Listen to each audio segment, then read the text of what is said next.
चौथे से छठे महीने में हम सिर्फ यही आसन कराते हैं। उसके बाद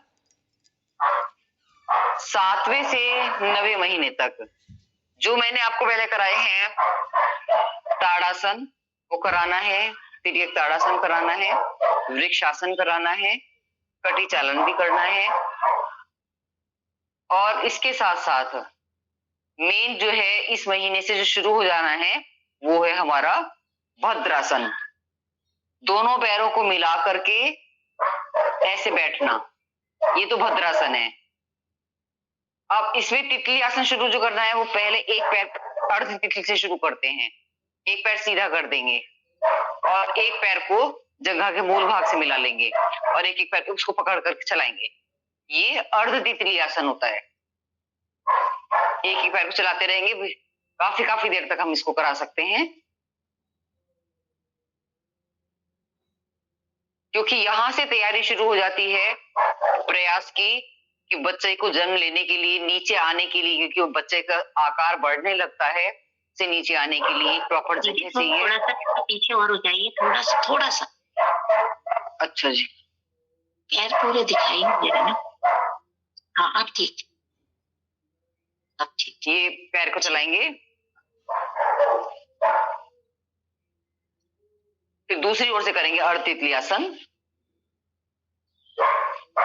दूसरे पैर को चलाएंगे,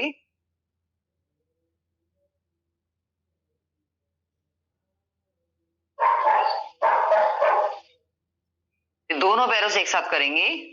ये भद्रासन में बैठना। तितली आसन तो बहुत ज्यादा लंबे समय नहीं कर सकते, जैसे कि कर लिया आपने 20, 30, 50 बार, लेकिन भद्रासन में बैठने का जो अभ्यास है वो उस समय बहनों को आधा घंटे तक भी कराना चाहिए।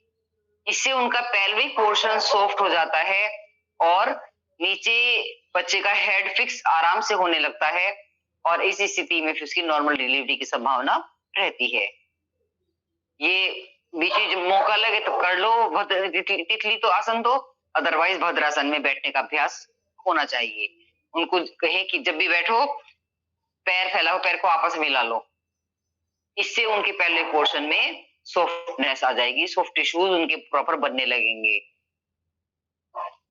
अब वापस दंडासन की स्थिति में अब करेंगे हम चक्की आसन। सांस छोड़ते हुए आगे को झुकना है, सांस भरते हुए पीछे जाना है, सांस भरते हुए सांस छोड़ते हुए। चक्की आसन शुरुआत जब कराते हैं इस महीने से, हम 7वें महीने से, तो हम कहते पहले 10-10 बारी करनी है, उसके बाद ही थोड़ा सा बढ़ाएं। फिर पहले 10 टाइम्स करेंगे,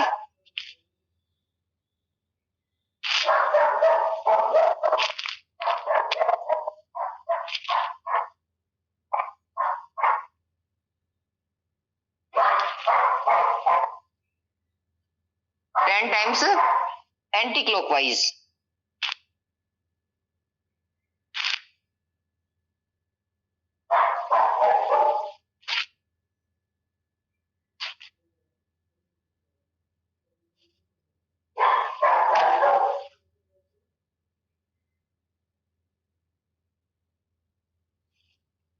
पैरों में फासला बनाएंगे थोड़ा सा, फिर चक्की चलाएंगे।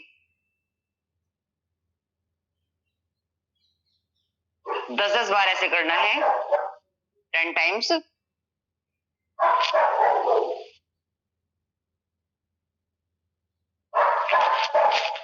और 10 टाइम्स ही करना है फिर एंटी क्लॉकवाइज।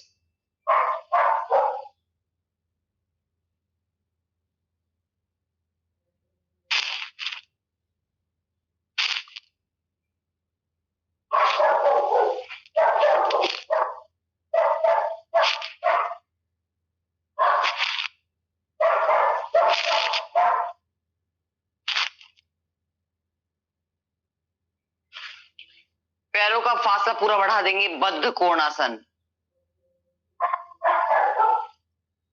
पूरा पैरों का फासला बढ़ेगा, दोनों हाथ सामने, एक हाथ से सीधे हाथ से उल्टे पैर को छुएंगे और जो हाथ पीछे जाएगा उसको देखेंगे।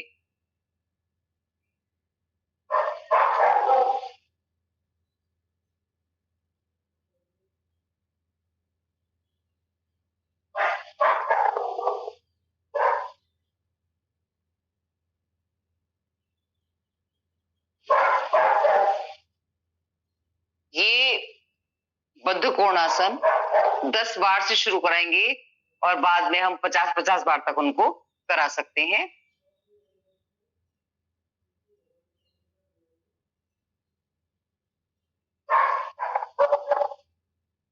अब आ जाएंगे हम प्राणायाम की श्रृंखला से शुरू होंगे, क्योंकि हमारा पैकेज इसमें थोड़ा सा सीमित होने के साथ साथ बताने के लिए भी बहुत ज्यादा हो जाता है। हम ये चाहते हैं कि हम आपको हर चीज से अवगत करा दें, ताकि जो बहनें, हर किसी के घर में बहू बेटियां भी हैं और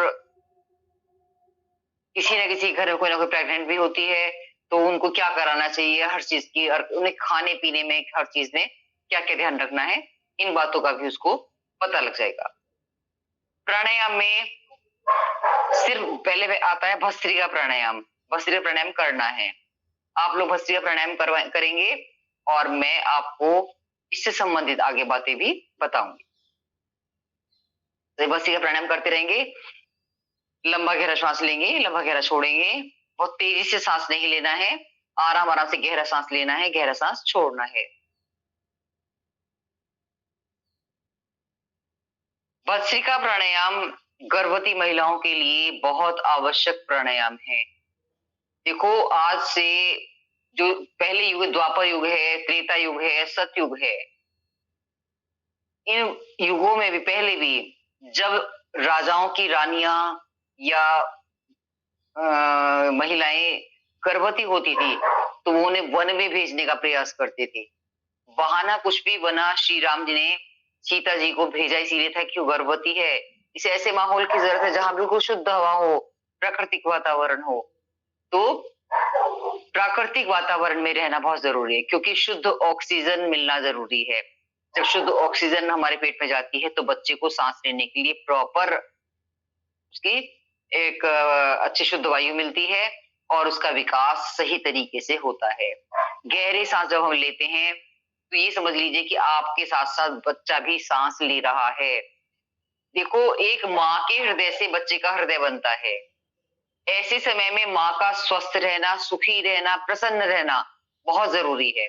अगर ऐसे समय में माँ रोती रहेगी तो वैज्ञानिकों ने भी प्रूव कर दिया है कि अगर माँ रो रही है तो बच्चा अंदर से रोने लगता है, उसकी भी आंखों में आंसू आते हैं। तो किसी भी दृष्टि में महिलाओं को ऐसी स्थिति, गर्भवती अवस्थाओं में रोना ही नहीं चाहिए, क्योंकि इससे बच्चे के ऊपर बहुत ज्यादा भयंकर प्रभाव पड़ता है। ये अनुभूत प्रयोग है, देखे हुए हैं कि एक लेडी बहुत ज्यादा रोती थी कि सास, अपने सास के व्यवहार से कुछ परेशान थी वो, और उसके कारण उसकी बेटी की आंखों में डिफेक्ट आ गया। बेटी भी उसको, फिर उसकी की बेटी की एक आंख कमजोर है। तो इसका मतलब कि गलती तो उसी की थी, तो क्यों रोई इस समय वही? अब आपको प्रसन्न रखना था। अगर बड़े की कोई बात हमें पसंद नहीं भी आती हो, क्या है, झगड़ा या क्रोध कब आता है इंसान को? जब हमें किसी की कोई बात पसंद नहीं, हमारी अपेक्षा पूरा नहीं उतर रहा। पहली बात तो कोशिश करो उस अपेक्षा खरे उतरो। यदि नहीं भी उतर रहे हैं तो क्रोध की आवश्यकता नहीं है। और क्रोध तो किसी भी स्थिति में, चाहे स्वस्थ व्यक्ति भी हो, उस स्थिति में भी मनुष्य के लिए घातक है, और गर्भवती महिलाओं के लिए तो बहुत ज्यादा घातक। भूल के भी चाहिए, रोना भूल के भी नहीं चाहिए, क्योंकि उसके विचारों से बच्चे का दिमाग बन रहा है। जैसा माँ सोचती है बच्चे के अंदर उसी तरह के विचार करने की क्षमता धीरे धीरे आने लगती है। तो इस बात का माँ को बहुत ध्यान रखना आवश्यक है। और वैसे तो सामान्य रूप से भी हम कहते हैं कि हमें ना तो व्यर्थ की बातों में, देखो हम क्या है, मैं एक दो छोटे छोटे फंडे अपनाती हूँ जिंदगी में कि क्रोध कब आएगा, क्रोध की स्थिति कैसे बनती है हमारे शरीर में, क्यों बनती है, कभी भी देख लेना। अगर कभी आपको भूल के क्रोध आ रहा हो, आपकी सांसों की गति बदल जाएगी। गति बदल जाएगी, इसका मतलब है सांस के साथ साथ पूरे शरीर ही प्रभावित हो गया। आपकी ब्लड प्रेशर बढ़ना शुरू हो जाएगा, घटना शुरू हो जाएगा, नर्वस सिस्टम आपका बेकार हो जाएगा, आपको प्रॉब्लम आएगी। अब हमें गुस्सा कब आया, कि कैसे आता है गुस्सा, पहले की हर चीज की बारीकी पे जाओ आप।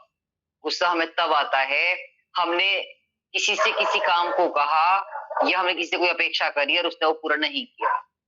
सपोज करो आपने अपनी बेटी को या अपने बेटे को एक ये कहा यार एक गिलास पानी दे दे, उसने बेचारे ने कान में लीड लगा रखी थी, उसको पता नहीं था और आपने सोचा उसने सुन लिया होगा और उसने मुझे पानी नहीं दिया। वो गलती ना बच्चे की है ना आपकी है, लेकिन आपने कारण नहीं ढूंढा बल्कि बताया इसको एक गिलास पानी देने के लिए कहा था, इसे पानी नहीं दिया और इसी बात से आपको अंदर ही अंदर गुस्सा आ रहा। क्या हम तो इनके लिए मरते खटते हैं, ये करते हैं वो करते हैं, इसने हमें इतना सा नहीं किया और आप गुस्से में जाके उसको फिर डांट फटकारने लगे। वो कहां से निकाले क्या कह रही थी आप, तब आपको समझ में आएगा कि इसने तो सुना ही नहीं है। तो ऐसी स्थिति जो हम किसी से अपेक्षा कर रहे हैं और वो अपेक्षा पूरी नहीं होती तो हमें क्रोध का उद्वेग आने लगता है, गुस्सा आने लगता है। सबसे पहली बात तो जिंदगी में सब हर किसी से अपेक्षा बंद कर दो। आप ये अपेक्षा मत करो कि आपका पति आपके लिए ये करेगा, सास ये करेगी, ननंद ये करेगी या बच्चे ये करेंगे। निरपेक्षित भाव से जिस दिन जीना शुरू कर दोगे उस दिन सब लोग आपके लिए करने लगेंगे। ये मैंने अपने जीवन में महसूस किया। मैं किसी से अपेक्षा नहीं करती और मेरे लिए सब बहुत कर देते हैं, लेकिन इसके बावजूद भी एक बार उन्होंने अगर कर दिया तो मैं दोबारा उस चीज की अपेक्षा नहीं करती कि दोबारा भी ये फिर करेंगे। अगर किसी ने एक बार चाय बना के दे दी तो इसका मतलब ये नहीं कि रूटीन में मेरे लिए रोज रोज चाय बनाएगा, कि मैं स्वयं बना लूंगी जब मेरा समय होगा। तो ये अपेक्षा करनी छोड़ दीजिए, क्रोध आना बिल्कुल बंद हो जाएगा। क्रोध कारण है अपेक्षाओं का पूरा ना होना, उसका परिणाम है ये और उसका परिणाम हमें हमारी सारी जिंदगी भुगतना पड़ता है। और अगर यदि आप सहज भाव में करना शुरू कर दें और क्रोध को अगर क्रोध आ भी जाए चलो तो उसे कैसे शांत करोगे, हमेशा मुट्ठियां बंद कर लो।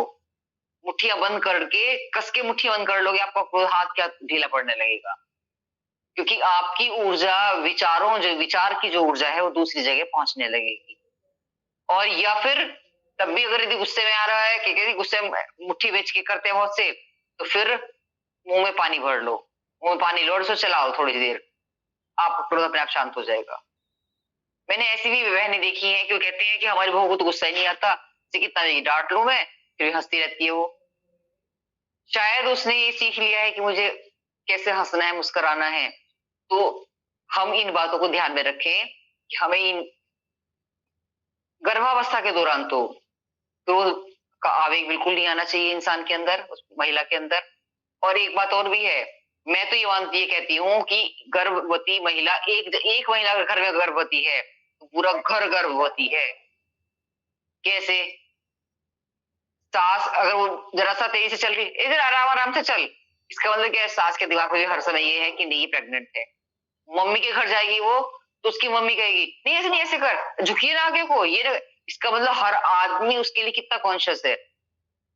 और अपने आप ही अखिली तुझे ये नहीं खाना, तुझे ये खाना है, ये खा लेना चाहिए, पपीता बिल्कुल मत खाना, केला मत, ये इस दौरान कॉफी मत पीना। हर आदमी उसको निर्देश देने लगता है और उसका इसका मतलब क्या हुआ, घर में जितने भी सदस्य हैं उन्हें सबको उसकी प्रेगनेंसी के बारे में सतर्कता है। तो एक तरह से सारे के सारे ही तो प्रेग्नेंट हो रहे हैं वो एक तरह से, और सभी लोग उसके प्रति कॉन्शियस हो जाते हैं। उसे स्वयं को तो बहुत ज्यादा हो जाना चाहिए कि मुझे क्या खाना है क्या नहीं खाना है। इस हमने करीबन 5 से 6 मिनट इसमें अब भस्त्रिका प्राणायाम कर लिया है। इसके बाद हम करेंगे सूक्ष्म क्रियाएं, पैरों को फैलाएंगे, दोनों पैरों को चलाएंगे,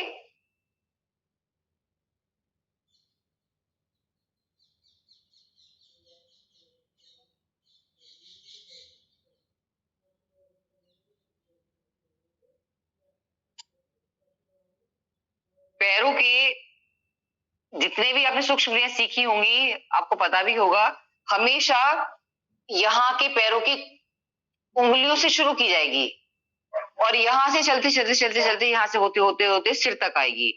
ये सारी सूक्ष्म क्रियाएं आपने सीखी हुई भी हैं और मैं फिर भी ये रिपीट करके आपको एक बार अच्छे से बताऊंगी। सबसे पहले अपने पैरों की उंगलियां उंगलियां चलाएंगे,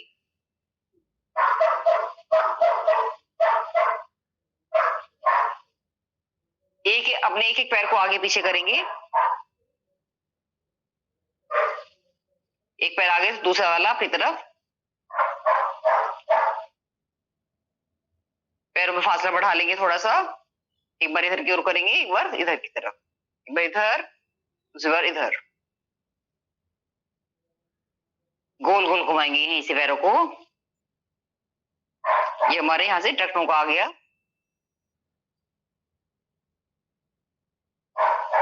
दीदी आप साइड से कर लो तो ज्यादा अच्छा दिखेगा इन लोगों को। आप ऐसा हो हाँ जाओ जी। साइड से अपने मैट पर। हाँ ये अब अच्छा अब पूरा दिख रहा है, बिल्कुल साफ दिख रहा है। ठीक है, ये हम अपने दोनों पैरों को चलाएंगे।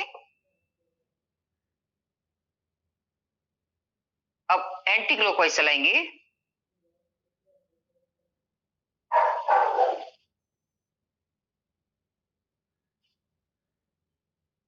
इसके बाद शुरू करते हैं हम इसको, पैरों को फैला के भी, पैर मिला के भी करते हैं कि दोनों पैरों गोल गोल घुमाएंगे। दोनों तरीके से कर सकते हैं, किसी भी तरीके से, किसी भी एक तरीके से, किसी दूसरे तरीके से हम कर सकते हैं। अब करेंगे हम घुटने के नीचे ग्रिप बनाएंगे। क्लॉकवाइज चलाएंगे पहले घुटने को, और ये सिर्फ क्लॉकवाइज चलाना सिर्फ 3 महीने तक हो सकता है। इसके बाद क्योंकि पेट पर जोर पड़ने लगता है, उसका फिर दूसरा है सूक्ष्म क्रियाओं का तरीका, पैर को चलाना है सिर्फ खाली। पैर को ऐसे सीधे सीधे चलाते रहो, ऊपर नीचे ऊपर नीचे, किसी भी तरीके का कहीं पर जोर नहीं पड़ता इससे। और फिर सीधा कर दीजिए, बिल्कुल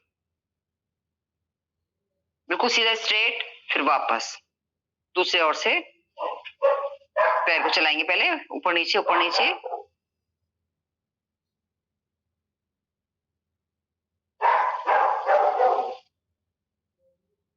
स्ट्रेट,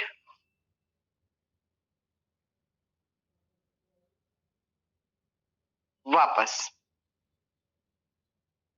दाएं पैर को बाएं पैर की जंघा मूल में रखेंगे। श्वास भरते हुए घुटने को ऊपर उठाने का प्रयास, श्वास छोड़ते हुए नीचे की तरफ। श्वास भरते हुए ऊपर, श्वास छोड़ते हुए नीचे।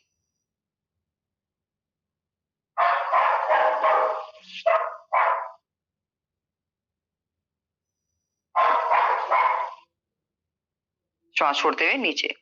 तेज से चलाएंगे।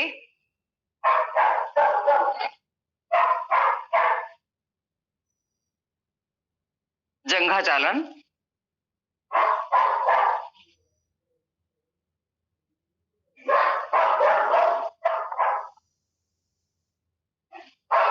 अब टखने से बाहर के, मतलब टखना हमारा पैर से आगे रहना चाहिए ताकि हम इसे घुमा दें। पकड़ के अपने पैर के तलवे को पकड़ेंगे और गोल गोल घुमाएंगे, पहले क्लॉकवाइज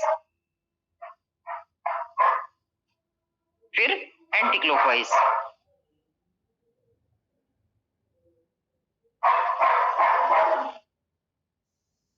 वापस दूसरे पैर से करेंगे। श्वास भरते हुए घुटने को सीने से लगाने का प्रयास, श्वास छोड़ते हुए नीचे। श्वास भरते हुए ऊपर, श्वास छोड़ते हुए नीचे। श्वास भरते हुए, श्वास छोड़ते हुए, श्वास भरते हुए, श्वास छोड़ते हुए। तेजी से चलाएंगे।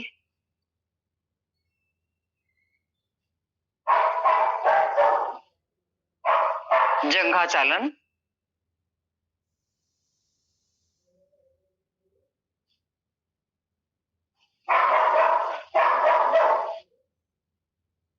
आगे की ओर रख के एक हाथ से आपको अपना थाई पर, दूसरा चलाएंगे ऐसे, रखने से चलाएंगे को चलाएंगे। क्लॉकवाइज पहले,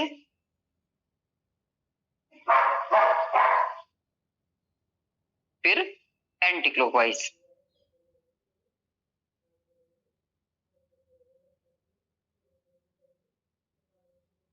उसके बाद शुरू हो जाते हैं हाथों के अभ्यास।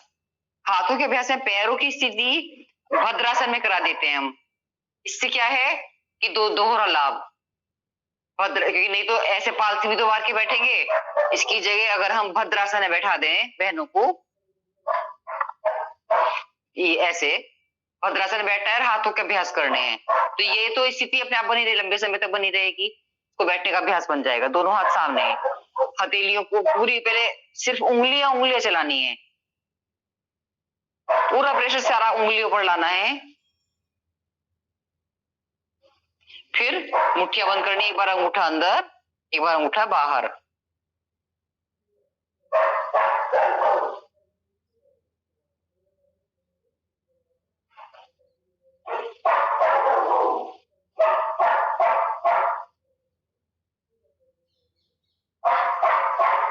और अपनी मुट्ठियों को मिला करके गोल गोल घुमाएंगे।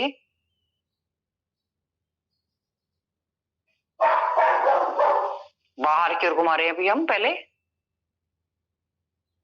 फिर अंदर की ओर घुमाएंगे।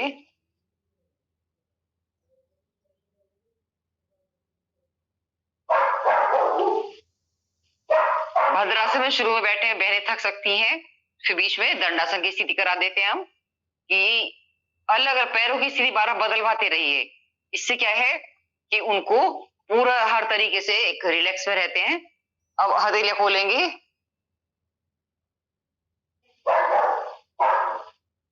ऊपर की ओर करेंगे,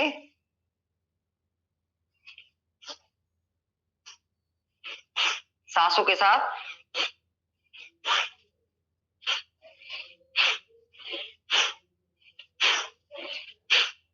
ये सूक्ष्म क्रियाओं में इसका स्वस्थ के दृष्टि से भी एक बात समझ लीजिए। देखो कुछ बहनें क्या कर रही हैं, अभी मुझे हाथ से दूर से भी दिख रहा है कि वो ना ऐसे हाथ को ढीला छोड़ के लाती हैं। ढीला नहीं छोड़ना। जब हम यहां से आगे की तरफ अपने हाथों को लाएंगे तो ये जो हिस्सा हमारा इतना है ये नीचे को जाएगा और हमारे कंधों पे एकदम झटका लगना चाहिए। ऐसे आपके पूरे कंधों पे झटका लगेगा, इससे सर्वाइकल दूर होता है, शोल्डर फ्रीजन ठीक रहता है। झटके से कीजिए।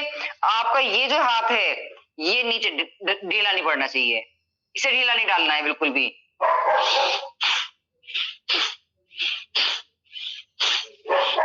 क्योंकि ऐसे तो सारे दिन कितने भी करे जाइए, बिल्कुल कोई आराम नहीं होने का, आपके कंधों पे कोई फर्क नहीं पड़ने का।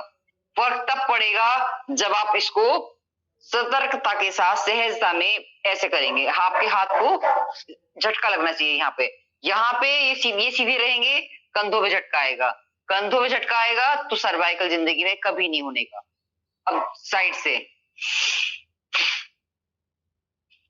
आप कभी भी देख लेना, मेरा ये हिस्सा बिल्कुल नहीं हिलेगा, आपका ये हिस्सा नीचे नहीं जाएगा बिल्कुल भी।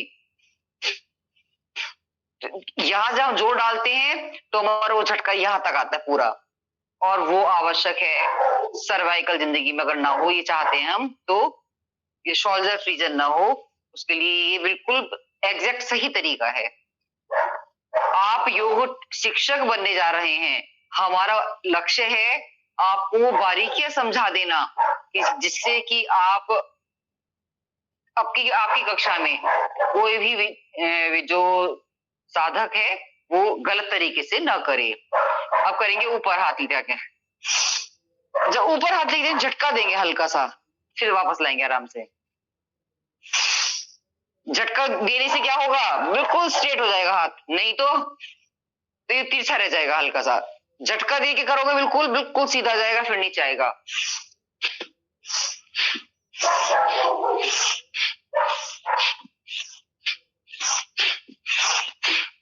अब यहाँ आगे यहीं से कोहनियों को आपस में मिलाते हुए गोल गोल घुमाएंगे, स्कंद चालन।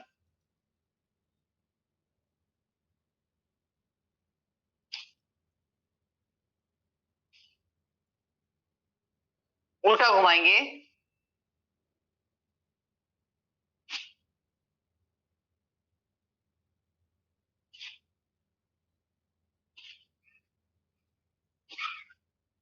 फिर यहां मिलाएंगे, पैर को दोनों हाथों को मिला लेंगे।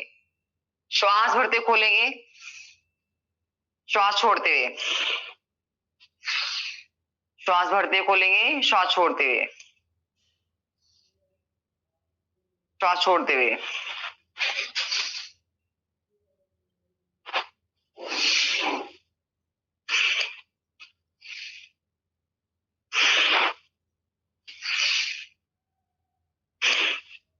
ये हो गए कंधे का। अब है स्कंद घुमाओ, ये दोनों कंधों को ऐसे पाल सुखासन नहीं बैठ सकते हैं, हाथ इसमें हम घुटनों पर रखवा देते हैं और गोल गोल घुमाएंगे कंधों को। कंध घुमाओ,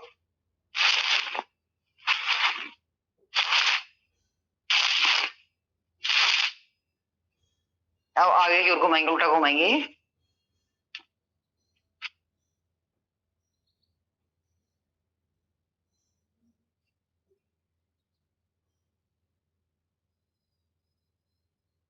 कलाई वाली ग्रिप बनानी है। अपनी कलाई पकड़नी इधर से, तो ये वाला हाथ अपने आप दूसरी कलाई पे पहुंच जाएगा। दोनों कलाई आपस में ऐसे पकड़ ली, ग्रिप बना ली हमने। सिर से पीछे की ओर ले गए, एक बार इधर से खिंचाव दिया, एक बार इधर से।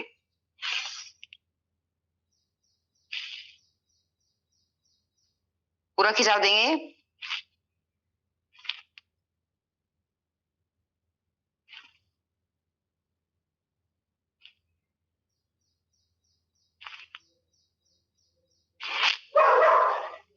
दोनों हथेलियों ग्रिप बनाएंगे, हथेली की सिर के पीछे लेके जाएंगे, पूरा गहरा सांस भरेंगे, हाथों से आगे पुश करेंगे, सिर से पीछे की ओर। अपोजिट साइड में प्रेशर लगाएंगे। हमारी इसको करने से, जो मैं पीछे से बता देती हूँ, देखो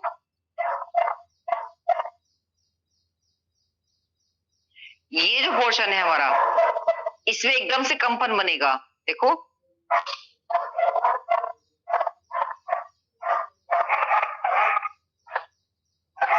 जब तक वो ना बने तब तक आप अपोजिट साइड में प्रेशर लगाएं, तो हमारे सर्वाइकल की जितनी भी नसें हैं वो सारी एकदम से खुल जाती हैं। जिंदगी में सर्वाइकल नहीं होता, जिसको है वो ठीक होना शुरू हो जाता है। अब करेंगे सीधे हाथ से, सीधे हाथ से गहरा सांस भरेंगे, अपोजिट साइड में प्रेशर लगाएंगे, सिर से हाथ की तरफ, हाथ से सिर की तरफ पुश करेंगे। जब ये करते हैं तो हमारे इधर की तरफ, जिधर हाथ है उस वाली साइड में भी पूरा खिंचाव जाएगा, कंपन सा आ जाता है एक। वापस दूसरी ओर से करेंगे।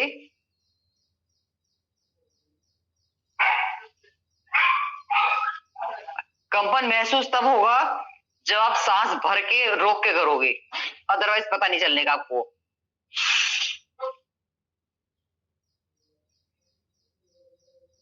वापस फिर सांस छोड़ देंगे। दोनों हथेलियों को ग्रिप बनाएंगे, आगे की ओर से करेंगे। अब सिर से गहरा सांस भरने के बाद, गहरा सांस भरेंगे, सिर से आगे की ओर पुश करेंगे, हाथ से पीछे की ओर।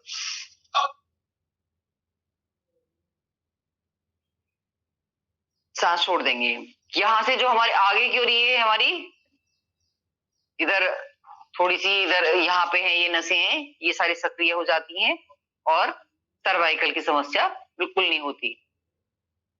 श्वास छोड़ते हुए ठोड़ी को कंठमूल से लगाएंगे।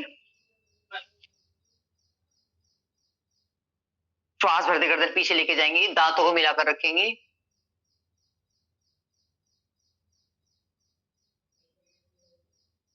श्वास छोड़ते छोटे कंठमूल से लगाएंगे। फिर श्वास भरते गर्दन पीछे लेके जाएंगे।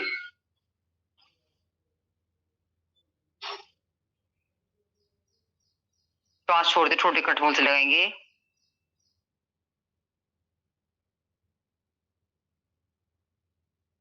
श्वास भरते गर्दन पीछे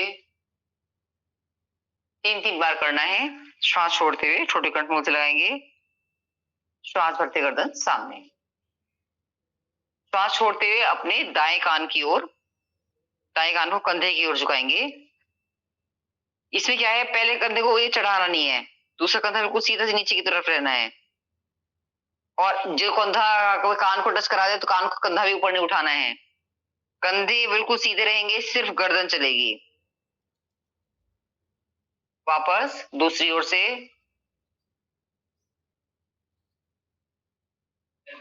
श्वास भरते वापस, फिर श्वास छोड़ते हुए, श्वास भरते वापस, फिर श्वास छोड़ते हुए, श्वास भरते वापस, श्वास छोड़ते हुए, श्वास भरते वापस, श्वास छोड़ते हुए, श्वास भरते गर्दन सामने। अब ठोड़ी को कंधे की ओर लेकर जाना है, श्वास छोड़ते हुए। इसमें कंधे बिल्कुल नहीं हिलेंगे। पीछे देखने के चक्कर में बहुत सी बहनें कंधे भी पीछे पकड़ लेती है, स्थिति आ जाती है, ये नहीं होनी है।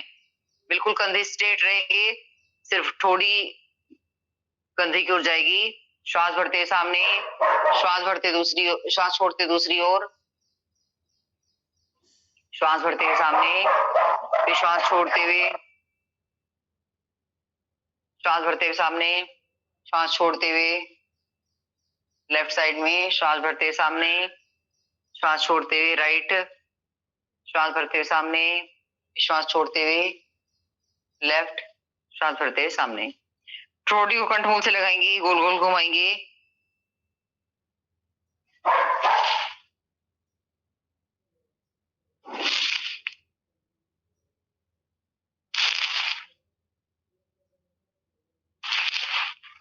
एंटी क्लॉकवाइज घुमाएंगे।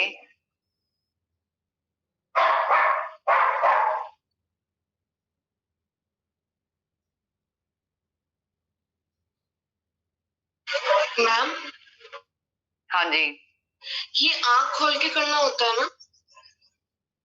ये अगर किसी को सर्वाइकल है तो आंख खोल के करो, नहीं तो आंखें बंद करके कर लेना चाहिए। दरअसल क्या है, आंखें बंद करके करते हैं तो हमें मन की आंखों से अपना पूरा खिंचाव, पूरा वो सब कुछ महसूस होता है, बड़ा अच्छा लगता है वो। और आंखें खोल के करो, करना तब चाहिए कि जो सर्वाइकल हो रहा है चक्कर ना आ जाए, इसलिए उनको आंखें खोल के कराते हैं सिर्फ, अदरवाइज आंखें बंद करके करना चाहिए। दरअसल हमारे शरीर में जो क्रिया हो रही है उसे महसूस करो। उसे महसूस करने का एक ही रास्ता है कि अपने अंदर जाएं, अंतर में चले जाएं। अंतर में जाएंगे तो उस चीज को महसूस करना शुरू कर देंगे। और ऐसी स्थिति में अगर हम जब सूक्ष्म क्रियाएं भी करा रहे हो तो गर्भवती बहनों का बार बार उनको पैरों को भी बदलवा देते हैं कि पैर भी उनके बीच में पैर सीधे कर लो, उठने फिर दोबारा चला लो। फिर अब है प्राणायाम में कपालभाति प्राणायाम बिल्कुल नहीं करना, बाह्य प्राणायाम इसमें नहीं किया जाता, अग्निसार नहीं किया जाता, उज्जयी प्राणायाम वो करेंगे सब।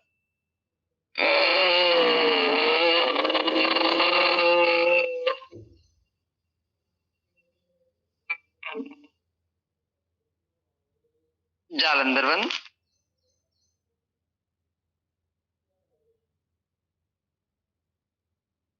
बंद खोलेंगे, सीधे नाक का सर दबाएंगे, बाएं सर से सांस छोड़ देंगे।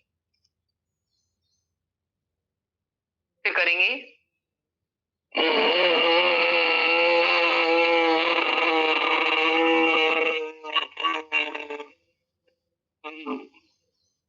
जालंधर बंद,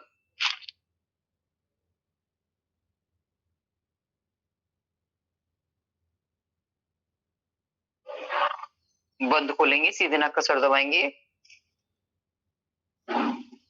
एक बार और। वैसे गर्भावस्था महिला में उसमें उन महिलाओं को 5 बार कम से कम करना चाहिए। मैं आज 3 ही बार कराऊंगी, वो आप समय आप बढ़ाइएगा।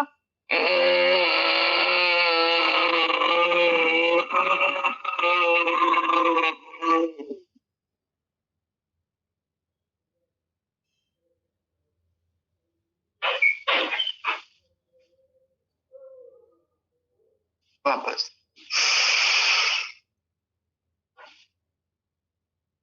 अब करेंगे हम शीतली प्राणायाम। शीतली प्राणायाम बहुत उपयोगी प्राणायाम है। इससे ब्लड प्रेशर कभी भी हाई नहीं होता। किसी का हाई हो रहा हो, शीतली प्राणायाम करा दो, हाथ के हाथ कम होना शुरू हो जाएगा। जीभ को बाहर निकाल के नाली से बनाएंगे, जीभ अंदर लेंगे, कुछ क्षण रुकेंगे, फिर सांस को छोड़ देंगे। फिर करेंगे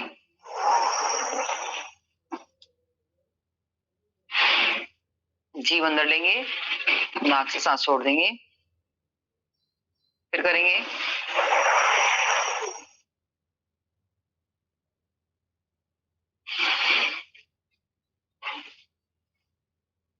अब 3 ही बार करेंगे शीतकारी प्राणायाम।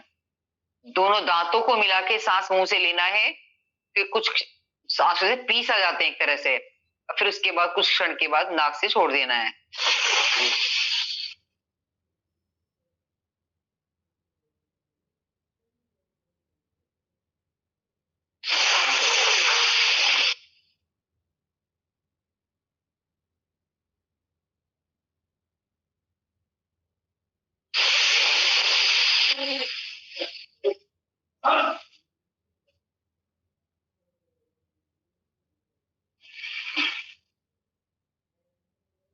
ये हो गया हमारा शीतकारी प्राणायाम। इसके बाद शुरू होता है अनुलोम विलोम प्राणायाम।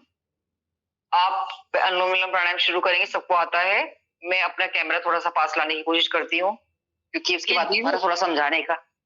हाँ जी, दीदी, शीतकारी जो प्राणायाम है, इसको हम दिन में करवा सकते हैं कभी भी, हाँ प्रेग्नेंट जी, महिला को? हाँ प्रेग्नेंट में भी, सामान्य भी, किसी को क्रोध ज्यादा आता हो या गर्मी लग रही हो ज्यादा, ये तो हमारी सभी को लगती है गर्मी, तो देखो। और अब गर्मियों में तो हमारा शीतली और शीतकारी प्राणायाम प्रतिदिन कराया जाता है। खाने से इसका कोई मतलब नहीं कि अभी खाना खाया क्या है ना? ना ना ना, इसमें ये जरूरत नहीं है।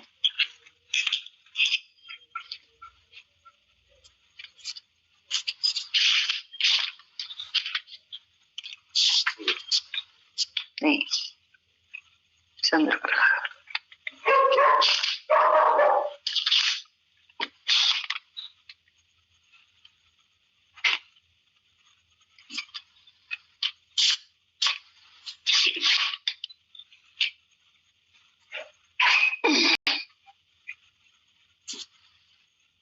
अब मुझे आप सब अच्छे से दिखाई देंगे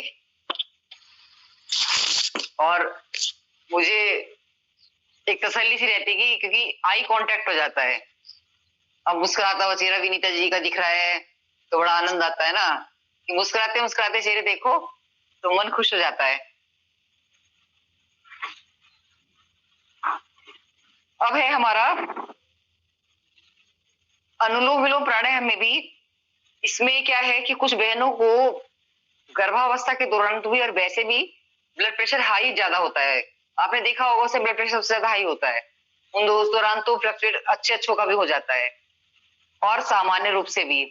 ऐसे में हम उनको चंद्रभेदी प्राणायाम कराते हैं। चंद्रभेदी प्राणायाम के लिए हम उन्हें बोल देते हैं कि आपको सिर्फ लेफ्ट से सांस भरना है, राइट से छोड़ना है।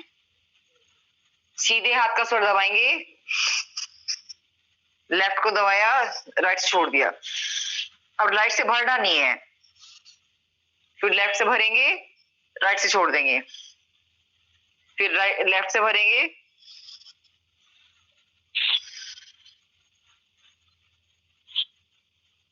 चंद्रभेदी प्राणायाम। लेफ्ट से भरना है, राइट से छोड़ना है, लेफ्ट से भरना है, राइट से छोड़ना है, राइट से सांस नहीं भरना।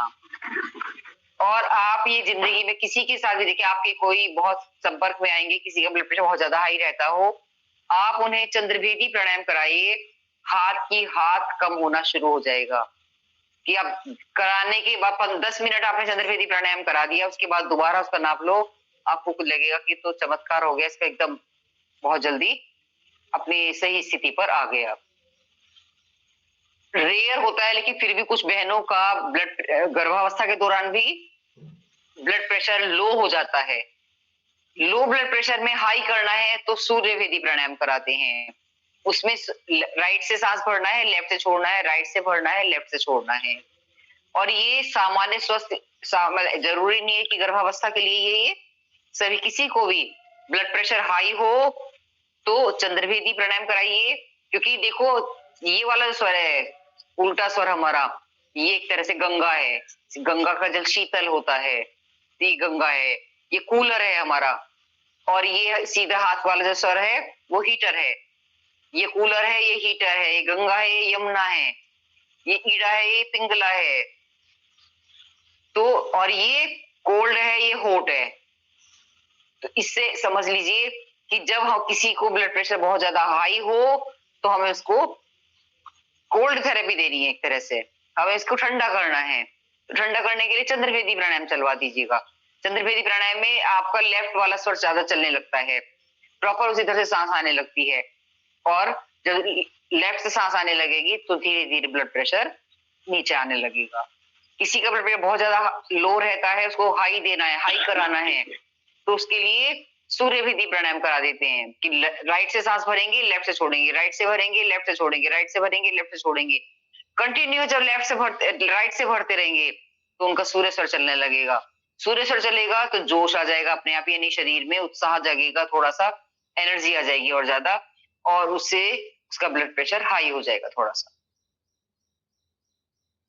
अनुलोम विलोम प्राणायाम में राइट से भरते हैं, लेफ्ट से भरते हैं, राइट से छोड़ते हैं, राइट से भरते हैं, लेफ्ट से छोड़ते हैं। वो इसलिए करते हैं कि सम पे आ जाए, आप स्वस्थ हो, स्वस्थ रहो, तो वो इसके लिए है।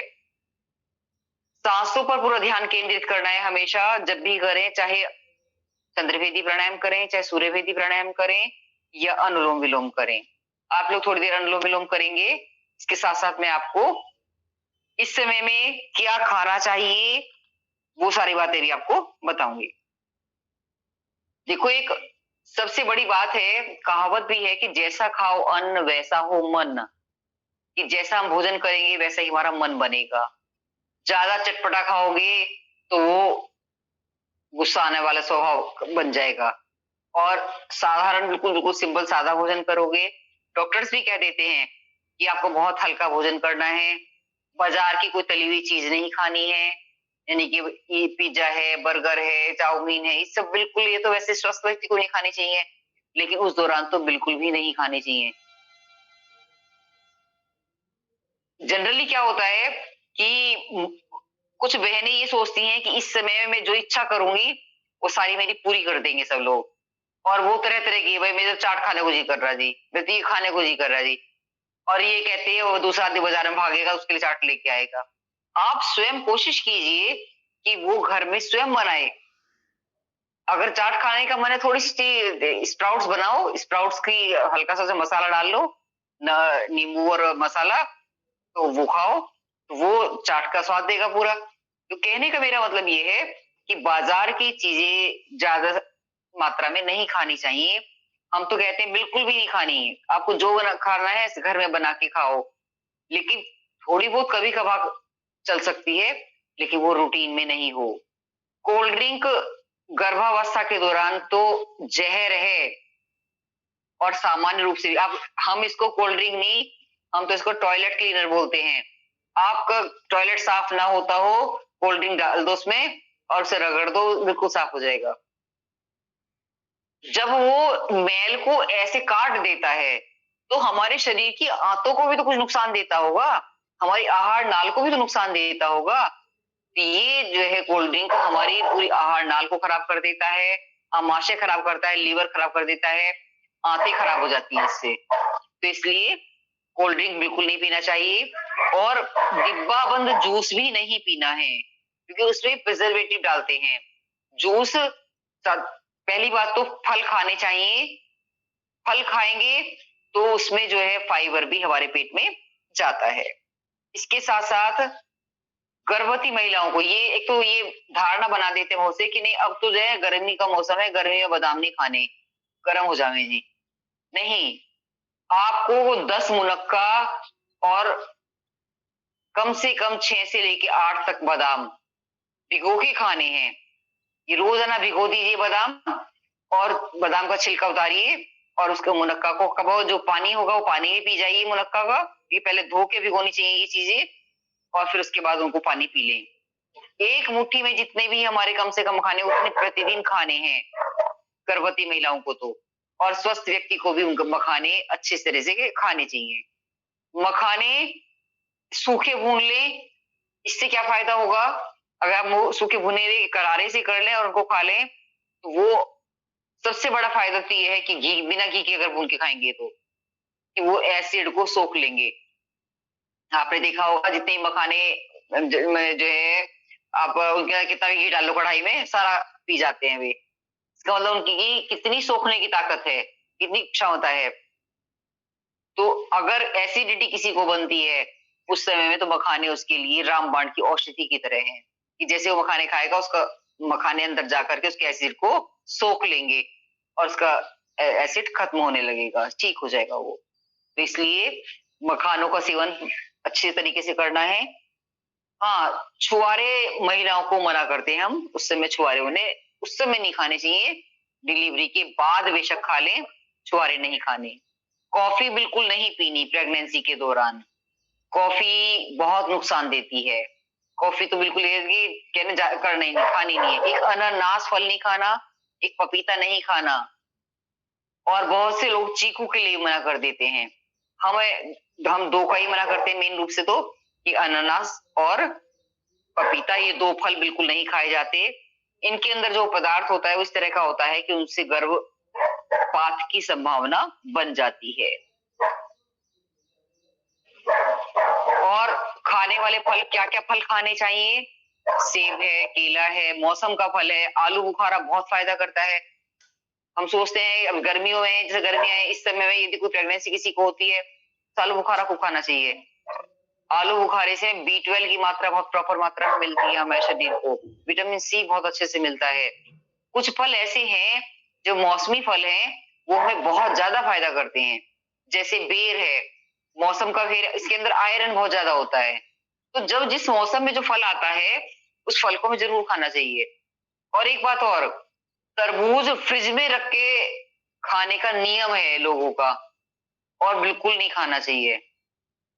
हमारे आयुर्वेद में दिया हुआ है कि फ्रिज में रखा हुआ तरबूज जहर हो जाता है, और हमें बिना फ्रिज का अच्छा ही नहीं लगता। इसका एक रास्ता है, आप पहले एक बाल्टी में पानी भरो और बाल्टी में उसको, तरबूज को डाल दो, 2 घंटे उसको डाल दो, 2 घंटे बाद कम से कम शीतल रहेगा, और उसके बाद फिर उसको आपका सेवन कीजिए, वो आपको फायदा करेगा।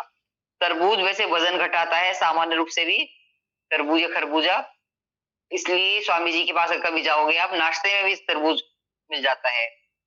लेकिन बिल्कुल खाली पेट तरबूज नहीं खाना चाहिए कभी भी। नाश्ते में जो भी पोहा वगैरह जो भी मिला हो, पहले वो खाइए, या फिर उसके बाद तरबूज खाना चाहिए। और मैंने जैसे ये बताया, फ्रिज में रखा हुआ तरबूज खाने से, आप ये सोचो मैं तरबूज रोज खा रहा हूँ यार, मेरा वजन क्यों नहीं कम हो रहा? कुछ भी नहीं होने का, वो और पता नहीं क्या एसिड बढ़ा देगा, क्या नुकसान दे देगा। तो सबसे पहली आवश्यकता है कि आप इसकी, कि हमें किस चीज को किस तरीके से सेवन करना है, इस बारे में भी आप जान लें। सारे मौसम के फल खाने हैं, पपीता और अनानास को छोड़कर। प्रतिदिन किसी को उल्टियां ज्यादा लगती हैं तो वो केला ना खाए, अन्यथा तो अंगूर है, केला है, संतरा है, सेब है, और ये कीवी, कीवी से बहुत ज्यादा फायदा करती है। कीवी से B12 बहुत जल्दी प्रॉपर मात्रा में मिलता है, आयरन प्रॉपर मात्रा में मिलता है। तो इसलिए जो है कीवी को, एक कीवी रोज खाने के लिए डॉक्टर भी बोल देते हैं, तो कीवी खानी चाहिए। और ये चीजें ड्राई भी आती हैं, आप रोज रोज ऐसी जगह पे रह रहे हैं कि बाजार में नहीं ला सकते, ड्राइड कीवी कीवी भी आती है, वो भी खा सकते हैं। लेकिन ध्यान रहे कि ड्राइड अनानास या ड्राइड पपाया आदि न लें। एक सबसे बहुत अच्छी चीज है, वो है दूध में केसर मिला के लेना। 2 पत्ती केसर की दूध में डाल के पका दीजिए, उसको रख दीजिए, बिल्कुल सुनहरा दूध हो जाएगा, और फिर उस दूध का सेवन कीजिए। गर्मियां हैं, ठंडा करके ले लीजिए, रख दीजिए उसको, नॉर्मल हो जाएगा जब उसकी उष्णता खत्म हो जाए तब लीजिए। और सर्दियां हैं तो थोड़ा गर्म भी ले सकते हैं। तो केसर का दूध बहुत फायदा करता है। ऐसी स्थिति में आंवले का मुरब्बा, वो बहुत बढ़िया काम करता है। आंवले, क्योंकि इसमें प्रॉपर आयरन है और विटामिन सी है, दोनों चीजें बहुत प्रॉपर मात्रा में माँ को मिलती हैं। और जो एक है नारियल, नारियल और आंवला, जो बहनें ये लगातार खाती रहेंगी पूरे गर्भावस्था के दौरान जिंदगी, उनके बच्चे को आंखों की प्रॉब्लम नहीं होगी, बच्चे की आंखों की समस्या कभी नहीं आएगी। वो कारण है कि उसको प्रॉपर मात्रा में विटामिन सारे मिल जाते हैं। आंवला तो अमृत फल माना जाता है, वो अमृत फल है ऐसा कि जो सभी प्रकार के मिनरल्स हमारे अंदर देता है। तो इसलिए आंवले का मुरब्बा, आंवले का सेवन किसी तरीके से, बहुत सी बहनें हैं इन्हें मीठा अच्छा नहीं लगता, वो आंवले की, नमक की, आंवला कैंडी भी आती है आजकल, तो चटपटी कैंडी भी आती है। और कच्चा आंवला लाओ और उसको हल्का सा बॉयल करके नमक का अचार सा बना दो, उसका सेवन कीजिए, वो भी बहुत उपयोगी रहता है। तो आंवले के बहुत तरीके से उपयोग किए जा सकते हैं। मुनक्का और बादाम, वो पूरे टाइम कभी नहीं छोड़ना चाहिए। मखाने खाने चाहिए, आंवले का मुरब्बा और दूध में केसर। नारियल पानी प्रतिदिन पीना चाहिए। नारियल पानी जो रोज ले लेते हैं, अगर नहीं भी है तो एक और रास्ता भी है, आप अपने जो सामान्य गोला है उसको ऊपर का छिलका उतार दो, गोले का छिलका आराम से उतर जाता है, थोड़ा सा कोशिश करोगे तो बिल्कुल सफेद रह जाएगा वो। और उसको कस के उसमें हल्का सा मीठा मिश्री डाल के मिला लीजिए और उसको खाना शुरू कर दो उसको। वो खाओगे तब भी आपको पूरा फायदा देगा, क्योंकि इससे फाइबर भी पेट में जाता है हमारे, और फाइबर जाएगा। नारियल वैसे भी हमारे लिए बहुत उपयोगी, विटामिन ए उसके अंदर है, आंखों के लिए बहुत अच्छा है ये खाने की चीजें हैं। कुछ औषधियां हैं, 2 औषधियां हैं जो विशेष रूप से उस समय में हम सेवन कराते हैं। पहली तो है गर्भपाल रस। गर्भपाल रस एक ऐसी औषधि है कि जो पूरे 9 के 9 महीने बहनें ले सकती हैं। इससे मिथलियाना यानी जैसे जी मिचलाता है बहुत ज्यादा या बेचैनी रहती है, वो सारी चीजें समस्याएं खत्म हो जाती हैं और प्रॉपर मात्रा में हमें मिनरल्स भी इससे मिलते हैं। गर्भपाल रस। और एक है सीतोपलादी चूर्ण। सीतोपलादी चूर्ण पित्त को तो शांत करता ही है, शरीर में वैसे खांसी आदि नहीं होती इससे। दूसरी बात, बच्चा बहुत गोरा होता है, मेधावी होता है, ब्रिलियंट होता है, उसका दिमाग तेज होता है। सीतोपलादी चूर्ण और मोती पिष्टी अगर उसके अंदर मिला दो तो सोने पे सुहागा।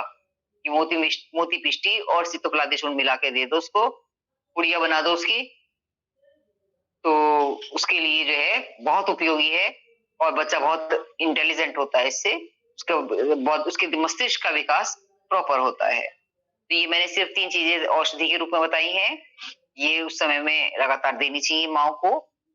और बाकी खाने की चीजें मैंने आपको सब चीज बता दी हैं। अब हमारे पास थोड़ा सा समय है, जो कुछ बहनों की समस्याएं हैं, कुछ बहनों ने कल भी मुझे कहा था, तो मैंने सोचा कि फोन पे क्या जवाब दूं इन्हें में, तो मैं सोचा था कि मैं उनको बाद में बता दूंगी और कुछ बहनों के सवाल जवाब के लिए भी समय होगा। हाँ जी, हाँ जी दीदी, कैसा का दूध लेना चाहिए, कैसा का गर्म होता है? ये मैं ये तो बता रही हूँ कि हम इसी वहम में पड़ जाते हैं कि ये गर्म है, ये बहुत ज्यादा ठंडा है। केसर आप अगर यदि गर्म करके दूध पका के लोगे, पका तो लिया आपने, तो ठंडा कर दो दूध को, फिर लो और 4-5 बाल ना लो, सिर्फ 2 ले लो। 1 बाल डालना है बस, उसका ज्यादा नहीं डालना है। कैसे 2 बाल भी डाल सकते हैं जी? सीतोपलादी रस बताया, और हम बच्चे को भी दे सकते हैं। हाँ दे सकते हो। जैसे 3 साढ़े 3 साल का है, उसकी ग्रोथ नहीं है प्रॉपर। हाँ आप दे सकते हो बड़े आराम से, प्रॉपर ग्रोथ नहीं है तो गर्मी में दे सकते हैं उसको। गर्मी में दे सकते हो। उसे केला फेंट के ना एक शीट सी बना दो केले की, वो खिलाना शुरू कर दो। केला बहुत तेजी से ग्रोथ बनाएगा उसकी। जी दीदी, ये सीतोपलादी रस के संग दूसरी चीज क्या बताई थी आपने? दूसरा क्या मोती पिष्टी। मोती पिष्टी, ये 2 चीजें हैं ये। और अब आप स्वतंत्र हैं, जरूरी नहीं है कि गर्भावस्था संबंधित कोई प्रश्न करें। आप अपनी कोई भी समस्या हो उसे संबंधित प्रश्न कर लें, मैं उसके समाधान करूंगी। मैंने इसीलिए आज सोच लिया था कि मैं कम से कम 10 मिनट बहनों को इस बात का दूंगी। बस ये है कि एक अपना फोन खोलते रहो ना माइक, और मुझसे बात करते रहो। दीदी, मेरा बच्चा 3.5 साल का होने वाला है जून में। उसको ना बॉडी में जो इसोफिनेलिस लेवल होते हैं वो 10 आए हैं, 3 होने चाहिए। उसको किसी तरीके का इन्फेक्शन है, उसकी ग्रोथ बहुत स्लो है। अभी बोलना भी मतलब इतना जैसे 3 साल के बच्चे बोलते हैं वैसे नहीं बोलता। हाइट भी नहीं है उसकी उस हिसाब से। अच्छा। हाँ, तो 10 इसोफिनेलिस लेवल डॉक्टर कहते हैं ये इन्फेक्शन है। उसके क्या है, ये जो हमारे लिम्फ नोड्स होते हैं ना, हाँ ये मल्टीपल नोड्स आए। अच्छा। हाँ, जबकि मैं उसे हमेशा से 2 साल हो गए स्वर्ण प्राश देती थी सुबह सुबह 1 बूंद। अच्छा, तब भी। और क्या देती है इसको? च्यवनप्राश दे दिया, आंवले का जूस दे दिया एप्पल में मिला के अनार के साथ, क्योंकि वो खाने में बहुत चूजी है, बहुत मुश्किल से खाता है। बाकी बच्चों की तरह बिल्कुल नहीं है, खिचड़ी नहीं खाता वो, उसको आलू चाहिए मसालेदार, तीनों टाइम, दोनों टाइम। आप एक काम करो, जब उसे दूध देते हो ना, दूध में थोड़ा शतावर पका के देना शुरू कर दो। अच्छा। शतावर की आप डंडी लाना इस बार। अच्छा। चूर्ण मत लाना। शतावर कहना, किसी पंसारी से कहना शतावर दे दो। शतावर की वो डंडी सी देगा आपको, छोटे छोटे पीस देगा। और वो 1 पीस रोज डालना, छोटा सा, इतना सा, लगभग 1 इंच का पीस हो, ठीक है ना, या छोटे हो तो 2 ले लो। इसके दूध पका दो, हाँ थोड़ा सा, मतलब 1 इंच का, इतना बड़ा पीस समझ रहे ना, कि आप एक पोरवे जितना अपने आपके, ठीक है, जी। इतना पीस हो। अगर छोटे छोटे हो तो 2 ले लो, वे उसके अंदर पका दो उसे, जितनी बार उसे दूध दो, शतावर का दूध देना शुरू कर दो। फिर आप मुझे 1 महीने बाद बताना कि आपको उस बच्चे के अंदर क्या डिफरेंस महसूस हुआ। शतावर अलग है, शतावरी अलग है? शतावरी एक ही बात है, लेकिन वो चूर्ण नहीं लाना आपको। हाँ मैं समझ गई, रॉ जड़ी बूटी लानी है, प्रॉपर जड़ी बूटी सी लानी है, वो जड़ वाली। और एक लानी है दूध बच बोलते हैं, बच, बहुत लोग कहते हैं दूध बच है, ठीक है, उसको जो है हुरसे पे घिस के, सिल पे घिस के उसका सेवन कराओ उसको, ऐसे ही? हाँ वो दूध में मिला के दे सकते हो उसको, बिल्कुल ऐसा हो जाएगा जैसे बादाम घिस दिया हो, ऐसा हो जाएगा वो। दूध कितनी क्वांटिटी रखूं इसकी? वो जब आप घिसना शुरू करो 40 बार घिसना है, 1 2 1 2 ऐसे 40 बार घिसना है। अच्छा। 40 बार घिसने में जितना है, थोड़ा सा पानी डाल के घिसोगे, चम्मच में वो निकाल लोगे, ठीक है। अगर उसकी जड़ का जरा सा हिस्सा आ गया तो उसे छान लोगे, वो दूध में डाल दोगे तो छन जाएगा अपने आप, छान दो उसे फिर बाद में दूध को, ठीक है। क्योंकि अगर बच्चा चाहे जैसे भी पीता है, चाहे बोतल से पीता हो और चाहे वो ग्लास से पीता हो, उसको जरा सा मुंह में तिनका भी आ जाएगा, वो छोड़ देगा दूध। छान दो उसको, फिर छान दो, शतावर पका लो, और साथ में बच घिस के देनी है जरा सी, इसमें बच घिस के जो है उसमें मिला दियो दूध में, ये 2 जड़ी बूटी उसको दे दो। 1 महीने बाद फिर आप मुझे बताना उसके अंदर क्या डिफरेंस आए, ठीक है ना, बताना जरूर कि हाँ डिफरेंस ये आया या नहीं आया, बिल्कुल भी, पता लग जाएगा मुझे।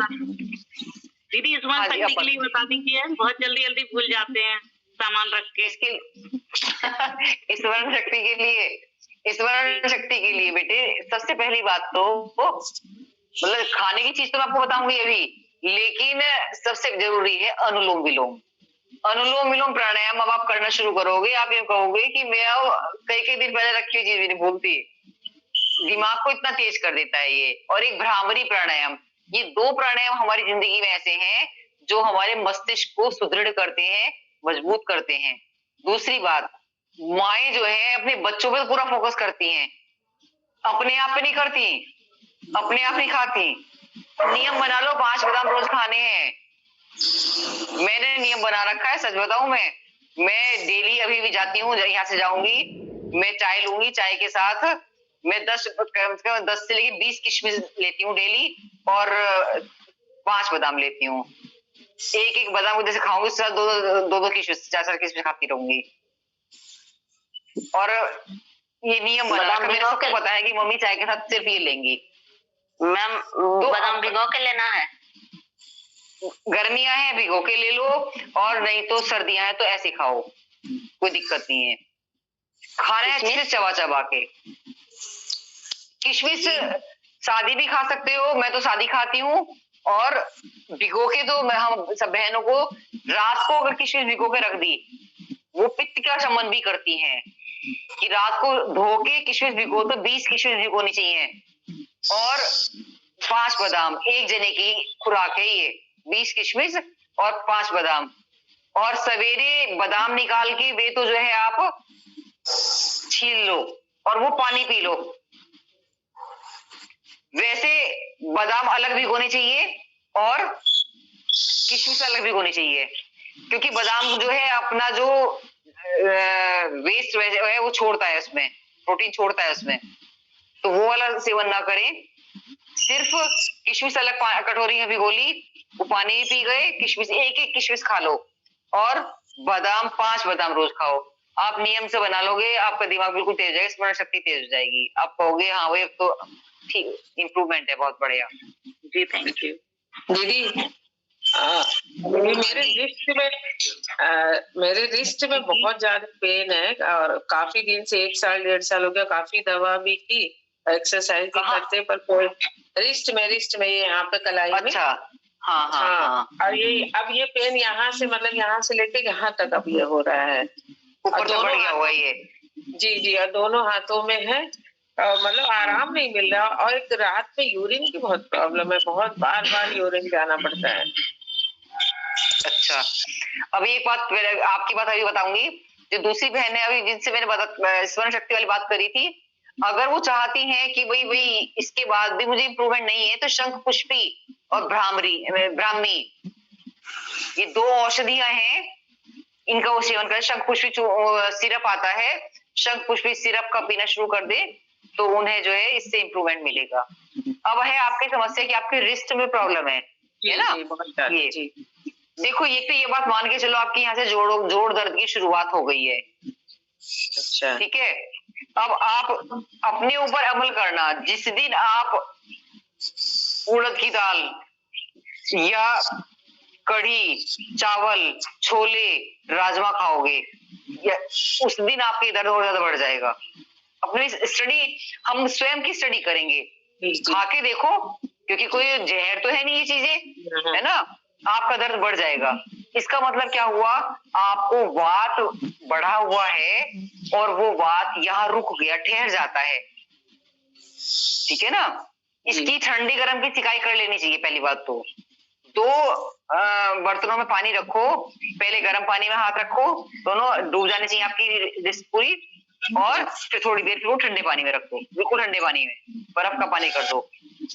आप ये करके देखिए, 3 दिन में आपको आराम हो जाएगा। अभी तो आप कोर्स ये कर ही रहे हैं, फिर आप बता भी सकते हैं कि हाँ मुझे इसमें भी ठंडे गर्म पानी की शिकायत से आराम हो जाएगा आपको। और बाकी इस बात का ध्यान रखो कि आप भूल के भी छोले कुछ समय के लिए छोड़ दो, छोले छोड़ दो, राजमा छोड़ दो, कढ़ी छोड़ दो, और उड़द की दाल का सेवन। दही खा सकते हैं? दही नुकसान देगी, अभी तो नुकसान देगी, लेकिन बिल्कुल ना छोड़ो। दोपहर के समय खा लो, क्योंकि जब एक बार बिल्कुल छोड़ देते हैं दोबारा शुरू करने में हमें समय लग जाता है। इसलिए तो थोड़ी सी दोपहर को खा सकते हो। शाम को तो दही जहर का काम करेगी आपके लिए, ये शाम बहुत ज्यादा नुकसान दे देगी। हाँ, यूरिन की प्रॉब्लम दीदी बहुत ज्यादा है। हाँ, यूरिन की, हाँ बताती हूँ मैं। यूरिन की प्रॉब्लम के लिए अपनी जो ये वाली कन की उंगली है ना, ये रात को 5 मिनट पहले दबा के फिर सोया करो। अच्छा, ये पहले कस के दबा ली ऐसे 5 मिनट तक, ठीक है? उसके बाद सोना। मैं माफी चाहूंगी, आप अभी फिर बाकी सारी बहनें छोड़ देंगी सत्र को, तो मैं इसमें 1 सेकंड आपसे माफी चाहूंगी। मैं ये पूछती हूँ कि कितनी बहनें हमारे शिविर में जुड़ी हुई हैं और किसने फीस जमा की है, और कितने लोग इसे आपको सर्टिफिकेट चाहिए। मैं नाम बोलती जा रही हूँ, आप लोग केवल बता देना। एक बार सुन लीजिए दीदी की बात। अच्छा, बेटा से है, इनकी फीस जमा हुई? बस 1 सेकंड अपना माइक खोल के बता दीजिए, या आप उसमें लिख दीजिए। चलिए, मैं बोलती जा रही हूँ, आप ग्रुप पे लिख दीजिए। यस मैम, हमारी हो गई है फीस जमा जी। बेटा से प्राप्त करते। मेरी भी हो गई दीदी, मेरी भी हो गई दीदी, मेरी भी हो गई। मेरी से मतलब नहीं है, मुझे नहीं पता कि मैं आप नाम बोलती जा रही हूँ। बताओ नाम। ये रमी के नाम से कौन जुड़ा हुआ है? रमी। बहुत सारी बहनें मुझे लगता है हमारे अलग जुड़ी हुई है, जो हमारे शिविर में नहीं है शायद। नेहा 2 जुड़ी हुई है, 2 नेहा के फीस नहीं है। एक नेहा मुजफ्फरनगर से जुड़ी हुई है और एक नेहा मेरठ से जुड़ी हुई है। किसने फीस जमा की है? दीदी मेरी हो गई है, जो मुजफ्फरनगर से है। आपकी मुजफ्फरनगर से जमा हुई है। मेरठ से जो नेहा है उनकी फीस जमा नहीं है, आपकी जमा है। मुझे प्रेमलता सिंह भी हो चुकी है। सुषमा की आईडी से। जी सुषमा दीदी। आप सर्टिफिकेट कोर्स कर रहे हैं? हाँ जी, वो कह रही थी दीदी की फॉर्म भर दूंगी मैं तुम्हारा। हर कब दूंगी? अभी तो देखो सत्र समाप्त हो रहा है। दीदी इतनी मेहनत कर रही हैं, हम सब आपके साथ तो मैं पूछ लूंगी, आज मैं बात करके पूछ लूंगी उनसे, दीदी हर्षिता दीदी से। तो अभी हमारा समय खत्म होने जा रहा है, 15 तारीख को हमारा सत्र पूर्ण होने जा रहा है, तो हमें भी लिस्ट बनानी है, आपको सर्टिफिकेट भी देना है। तो हमारी बात प्रॉब्लम आप समझिए कम से कम। ये सोमेंद्र के नाम से कौन जुड़ा हुआ है? मैं अर्चना हूँ। जी, आप तो वो अपने संगठन की बहन है। ठीक। जी। सोहम के नाम से कौन जुड़ा हुआ है? हाँ जी, मैं जुड़ी हुई हूँ और मेरी फीस पेड है। आपके किस नाम से है? शीतल।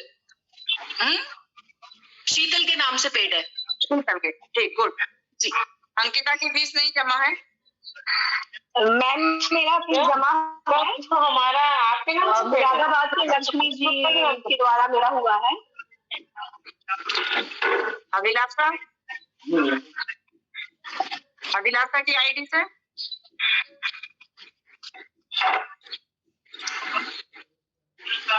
दीदी मेरी फीस जमा है। हाँ अभिलाषा किसके नाम किस नाम से? अभिलाषा, हाँ अभिलाषा फीस जमा है। मैं मेरठ से हूँ। कहाँ से? मेरठ से दीदी। मेरठ से? हाँ जी सबसे पहले भेजा था आपको, स्क्रीनशॉट भी भेज दिया था। अच्छा अभिलाषा का। हाँ जी अभिलाषा शर्मा। जी जी जी दोबारा भेज दो दीदी। पाजी की तो फीस जमा है, आप वहाँ से हैं। देखिए अभी ना डॉक्टर नीरज राठौर जो मैनपुरी से हैं, उनकी फीस जमा नहीं है हमारे पास। अर्चना जी मैनपुरी से हैं, उनकी भी फीस जमा नहीं है।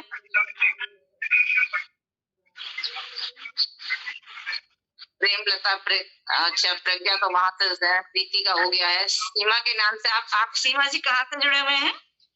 मैं सीमा सिंह आगरा से हूँ। मेरी पेड है, मैं शशि बघेल को मैंने जी आपने तो सुशीला बघेल को जमा की। थैंक यू दीदी, थैंक यू। आप अपना सत्र कर लीजिए। ठीक है, धन्यवाद। हाँ अब बात एक सेकंड बहन की हो रही थी। एक सेकंड मैं लूंगी। रंजना जी, ओम रंजना जी। जी सुन रही दीदी। हाँ ऐसा है कि जिन बहनों की फीस नहीं है या बहन भाइयों की फीस जमा नहीं है ना, उनको जो है केवल कल का समय दीजिए आप, है ना। और जो फीस जमा नहीं कर पाते कल तक, उनको इस ग्रुप से फिर निरस्त कर दीजिए। जी ठीक है। यही मैं आज मैंने दोबारा भी इसीलिए अकाउंट भी डाल दिया था, अकाउंट नंबर की। और जिस भी माध्यम से आप जुड़े हुए, आप सुन लीजिए, आप पढ़े नहीं है ना दीदी, व्हाट्सएप आप पे लिख भी दो तो पढ़ते नहीं है, इसीलिए मुझे सत्र के बीच में डिस्टर्ब करना पड़ा दीदी को। क्योंकि जिसने भी जिस भी माध्यम से जमा करी है, अपने जिला प्रभारी को जमा की है या किसी के माध्यम से आप जुड़े हैं, लेकिन गूगल फॉर्म मैं दोबारा से आज ग्रुप पे डाल दूंगी, तो सब जरूर करेंगे। जिसका गूगल फॉर्म हमारे पास जमा होगा, हम केवल उसी को एग्जाम में बैठने देंगे। फीस जमा होगी, गूगल फॉर्म जमा होगा, वही लोग आपको सर्टिफिकेट मिल पाएगा, बाकी नहीं हो पाएगा। ये आज का और कल का समय है आपके पास केवल। बाकी जो बहनें वैसे जुड़ रही हैं, उनकी परीक्षा तो होगी नहीं, है ना। वो 2-1 दिन और जुड़ जाएंगे, फिर समापन की हो जाएगी। पहले सभी बहनें भ्रामरी प्राणायाम करेंगी। पहली उंगली माथे पर, 3 चल के आंखें बंद, अंगूठों से कान बंद करेंगे। पूरा खोल के से भी हवा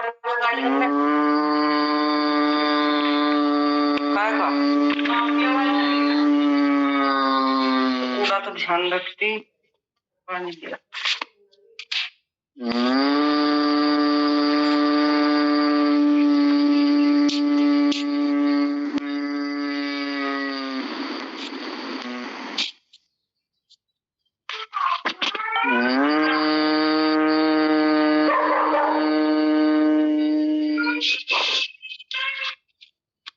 लगी चलका उद्गीत प्राणायाम, लंबा गहरा श्वास लेंगे, ओम की ध्वनि बोलेंगे।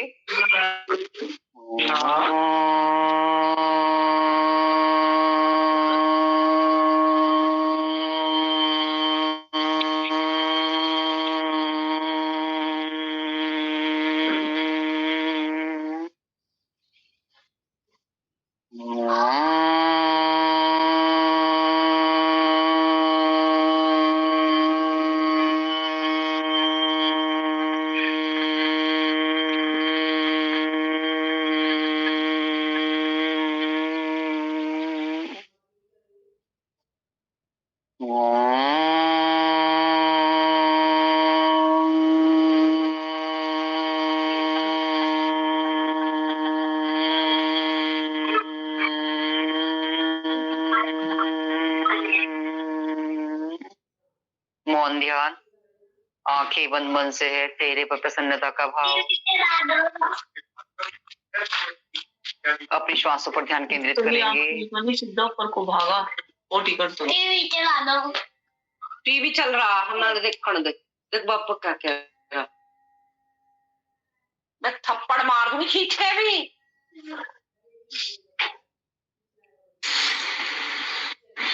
इस मोबाइल दोनों हथेली मलेंगे, आपको रखेंगे। फिर देखिए किसी बहन का माइक खुल रहा है, प्लीज जरा ऑफ कर लीजिए। दीदी सत्र कराने का क्या पहलू बात है, आपको दीदी ने बताया क्रोध नहीं करना चाहिए। आपने माइक को लगा बच्चे को थप्पड़ मार दूंगी बोल रहे हैं, ध्यान इस पे चल रहा है। कितना अभी तो हमारी मेहनत अच्छा नहीं लग रहा ना इस तरीके से। सीता जी अपना वही माइक तो। बंद कर लीजिए, किसके नाम से जुड़ी है पता नहीं चल पा रहा है। और थप्पड़ मत मारना उसको। कैसे ध्यान लगेगा, सबका ध्यान यूरिन का बता हंस के डालो ना। हाँ, आगे बढ़ो। ध्यान भंग हो गया, सही बात। सुनती भी नहीं है ना, वो बंद भी नहीं करती है।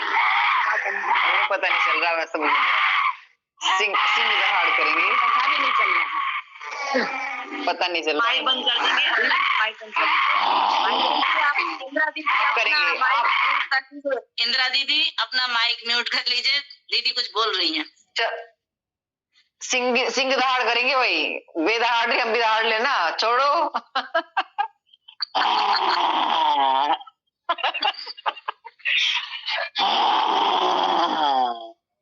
कंठ की मालिश करो, सब जोर जोर से खिलखिला के हंसो।